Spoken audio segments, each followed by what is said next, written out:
Morning, কেমন আছো? আশা করি সবাই খুব ভালো আছো আর সুস্থ আছো। আমিও মোটামুটি ভালো আছি। তো আজকে হাফ ডে ছুটি নিয়ে তো আসলাম আজকে সিটিতে আর কি, আমাদের আগরতলা শহরে আসলাম আর কি।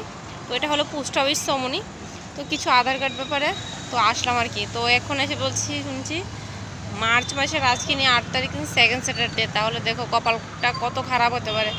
এমনিতে আমি কাজ নিয়ে আমার ছুটি করতে পারি না, তারপরও বইয়া টুয়ে সেটা হাফ ডের মতো ছুটি লইছি, কিন্তু আয়েসারা দিয়ে আপাতত তালা মানে 10টা পর্যন্ত অপেক্ষা করুন, দেখি যদি আয়ে তো ঠাকুর ভাগ্যবালা, নাহলে তো আজকে খুবই খারাপ। মেয়েটার লইছি দেখো, কারণ আধার কার্ডটা ছাড়া কিছু করতে পারতেছি না। তোমাদের দাদা উই দিয়ে গেছে, তো আধার কার্ড ছাড়া কিছুই করা যেতেছে না। খুবই দরকার, আমার খুবই দরকার।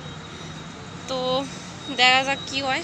আপাতত দাঁড়িয়ে রয়েছি, সকাল সকাল আয়া বসছি, আবার এর দিকে গিয়ে আবার আমার